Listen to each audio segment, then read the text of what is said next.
اب دیکھیں نا بلوچوں کو مار مار کے علیحدگی پسند بنایا گیا ہے، مار مار کے پشتونوں کے ساتھ جو ہوئے، یعنی پشتونوں کو پھینک دیا گیا ہے دہشت گردوں کے. یہ دہشت گرد کہاں سے آئیں گے؟ یہ ہم جانتے ہیں کہ کہاں سے آئیں. یہ تو آسمان سے تو نہیں ٹپکے.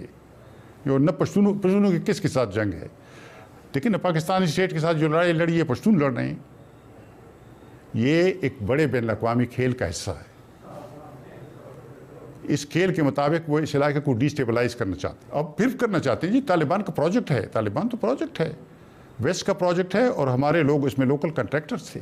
نہیں تو آپ کیا کرنا چاہتے ہیں؟ ٹی ٹی پی یہاں کیسے آئی ہے؟ نہیں اب الٹیمیٹلی کیا پلان ہوگا اگر طالبان کو فرض کرو؟ جی میں عرض کرتا ہوں.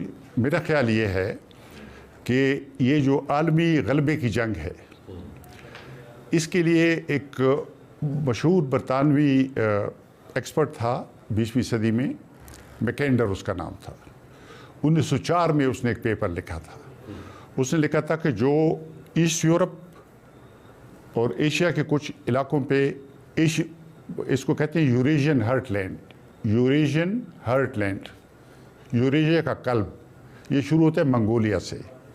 یہ 5 سینٹرل ایشین ریپبلک، افغانستان، پھر روس، بیلورشیا، یوکرائن، یہ جو جاپان اور یہ علاقے ہیں فار ایسٹ، یہ اس کا رم ہے.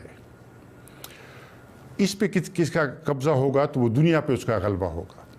اور بھی چیزیں لیکن میں مختصراً یہ عرض کرنا چاہتا ہوں. تو اس میں یہ جو یوکرائن میں لڑائی ہے یہ بھی اس کے لیے ہے، اور یہ جو افغانستان کے گرد لڑائی ہے یہ بھی اس کے لیے ہے. یہ دونوں لڑائیاں یوریشین ہرٹ لینڈ کے لیے لڑائی ہے.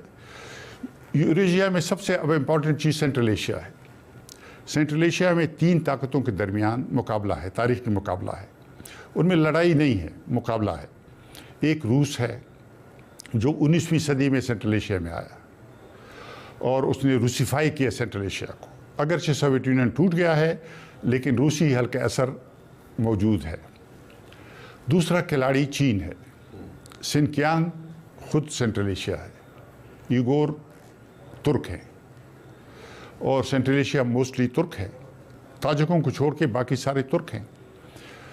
تو دوسرا کھلاڑی چین ہے جس نے سنکیانگ کو ایک مقناطیس کی طرف بنا لیا ہے اور یہ پوری سینٹرل ایشیا کو چین کی طرف متوجہ کرے گا.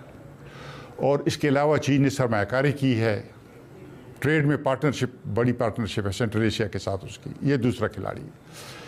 تیسرا کھلاڑی جو ہے وہ ہے ترکی. تو تاریخی طور پر جی پین ٹرکزم، بین الترکیت. اس میں یہ کہ 4 سینٹرل ایشین ریپبلکس، تاجکستان کو چھوڑ کے 5 ہیں. 4 جو ہیں یہ ترک ہیں، کرغیزستان، یہ جو ازبکستان، ترکمنستان، قازقستان، یہ سارے ترک ہیں. آذربائیجان بھی ترک ہے. تو یہ کامن ویلتھ آف ترکی بننے جا رہا ہے. اور یہ اردگان ہے، یہ نیو آٹومنزم ہے، نئی عثمانیت. یہ مذہب اور قومیت کو پھر جوڑ لیتے ہیں، یہ زیادہ لیتھل طاقت بن جاتی ہے. لیکن ان تینوں طاقتوں کے درمیان ایک مقابلہ ہے. پھر اس کے سے باہر اینگلو سیکسن امپائر ہے. پہلے اس کی برطانیہ لیڈرشپ کرتا تھا، اب امریکہ کرتا ہے. ان کے پاس کیا ہے؟ یہ جو رچرڈ ہالبروک تھا، آپ کو یاد ہے 2009 میں آیا تھا اسلام آباد میں. اس نے کہا تھا کہ میں ایف پیک کے لیے امریکہ کا نمائندہ ہوں. ایف پیک تو ہمارے جرنلسٹوں نے کہا کہ ایف پیک نامی ملک تو ہے نہیں. اسے کہا کہ ہاں ملک نہیں ہے، but it is one operation theatre. One operation theatre یعنی افغانستان پاکستان ایک آپریشن تھیٹر لڑائی کا. یہ انہوں نے ایف پیک بنا لیا ہے. جی یہ پچھلے 40-45 سال میں جو ہماری افغان پالیسی تھی، ہماری افغان پالیسی اصل میں پاکستان کے بننے سے پہلے بنی تھی. ایک طرح سے پاکستان اس کو امپلیمنٹ کیا تو برطانیہ نے بنائی تھی. وہی پالیسی ہے کنٹین کرنے کی سوویت یونین کو. تو گزارش یہ ہے کہ اس میں پھنس کر ایف پیک میں ہم چلے گئے ہیں. تو یہ جو اینگلو سیکسن امپائر ہے اس کے پاس اس مقابلے کا جو سینٹرل ایشیا میں ہو رہا ہے ان کے پاس توڑ کیا ہے؟ جہاد. اور جہاد کہاں سے ہوگا؟ ایف پیک سے. کون کرے گا؟ ٹی ٹی پی اور داعش.